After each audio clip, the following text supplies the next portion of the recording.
Hi, నేను doctor M Vijaya, consultant obstetrician and gynaecologist, laparoscopic surgeon, rainbow hospital, Vijayawada. ఇవాళ మనం post మెనోపాజ్లో వచ్చే ఓవేరియన్ సిస్ట్. మెనోపాజ్ అంటే ఏంటంటే కనుక కంటిన్యూస్గా 1 year పీరియడ్స్ రాకపోతే కనుక మెనోపాజ్ అంటాము. ఆ తర్వాత ఓవరీస్లో వచ్చే సిస్టులు మనం పోస్ట్ మెనోపాజల్ ఓవేరియన్ సిస్టులు అంటాము. చాలామందికి అంటే రొటీన్గా యాన్యువల్ చెకప్స్ చేసినప్పుడు స్కాన్ చేస్తాం కదా, చేసినప్పుడు ఓవరీలో సిస్టులు బయటపడతాయి. సో వెంటనే పేషెంట్స్కి కంగారు వస్తుంది అనమాట. ఇదేమన్నా క్యాన్సరా, లేదంటే ఇదేమన్నా డేంజరా, లేదంటే ఇదేమన్నా సర్జరీ అవసరం అవుతుందా, ఇవన్నీ వాళ్ళకి చాలా డౌట్స్ వస్తూ ఉంటాయి.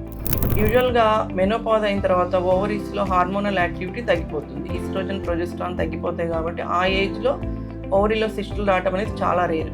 కానీ కొంతమందికి రావచ్చు, ఇట్లా స్కాన్లో బయటపడవచ్చు. సో యూజువల్గా అట్లా మనకి స్కాన్లో ఓవేరియన్ సిస్ట్ బయటపడినప్పుడు మనం ఏం చేస్తామంటే వాళ్ళకి ట్రాన్స్వెజనల్ స్కాన్ అంటాం, అంటే వెజనా ద్వారా తీసే స్కాన్ అనమాట. దాంట్లో మనకి ఇంకా సిస్ట్ చాలా క్లియర్గా కనిపిస్తుంది. అది కాకుండా CA-125 అనే ఒక బ్లడ్ టెస్ట్ అనమాట, 2 చేయటం జరుగుతుంది.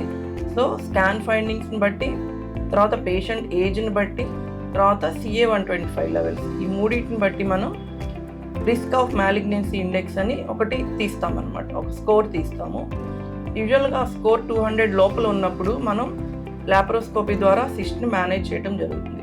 ఒకవేళ స్కోర్ 200 దాటితే కనుక అది మేబీ క్యాన్సర్ అయి ఉండే అవకాశాలు ఉన్నాయి కాబట్టి మనం సర్జికల్ ఆంకాలజిస్ట్ హెల్ప్తో సర్జరీ చేయడం జరుగుతుంది. చాలా వరకు సిస్ట్లు 5 centimeter కంటే తక్కువ ఉండి సిస్ట్ చాలా క్లియర్గా ఉంటే కనుక, అంటే అందులో ఒక క్లియర్ ఫ్లూయిడ్ తప్ప ఏమీ లేకుండా CA-125 నార్మల్ లెవెల్లో ఉంటే కనుక మనం కన్జర్వేటివ్గా మేనేజ్ చేయొచ్చు. అంటే కనుక ఎవ్రీ 1 year కానీ 6 months కానీ ఒకసారి స్కాను CA-125 రిపీట్ చేసుకుంటా ఇవి నార్మల్గా ఉంటే కనుక మనం వెయిట్ చేయొచ్చు. ఇట్లా మనం కన్జర్వేటివ్ మేనేజ్మెంట్ చేస్తున్నప్పుడు ఒకవేళ సిస్ట్ సైజ్ పెరుగుతున్నా కానీ, లేదంటే సైజ్ అలాగే ఉన్నా కానీ, లేదంటే CA-125 లెవెల్స్ పెరుగుతున్నా కానీ మనం సర్జరీకి వెళ్ళాల్సి వస్తుంది. సో మనం ఇట్లా రొటీన్ స్కాన్లో ఓవేరియన్ సిస్ట్ బయటపడంగానే మనం క్యాన్సర్ అని కంగారు పడవసరం లేదు. అలా అని మనం నెగ్లెక్ట్ చేయకూడదు. డాక్టర్ని కన్సల్ట్ అయ్యి, అంటే గైనకాలజిస్ట్ని కన్సల్ట్ అయ్యి దానికి తగ్గట్టుగా ఫర్దర్ ట్రీట్మెంట్ తీసుకోవాలి. ఒక్కోసారి సిస్టుల వల్ల అవి టార్షన్, అంటే వాటంతా అవే చుట్టూ మెలిదిరిగి టార్షన్ అవటం జరగవచ్చు, లేదంటే హెమరేజ్, సిస్ట్ లోపల హెమరేజ్ జరగవచ్చు, లేదంటే సిస్ట్ రప్చర్ అవ్వచ్చు, పగిలిపోనివచ్చు. ఇలాంటప్పుడు పేషెంట్కి సివియర్గా పెయిన్ వస్తుంది. అది ఒక సర్జికల్ ఎమర్జెన్సీ అనమాట. సో అలాంటప్పుడు సర్జరీ అవసరం అవుతుంది. లేనప్పుడు మనం కన్జర్వేటివ్గా మేనేజ్ చేయడం జరుగుతుంది. Thank you.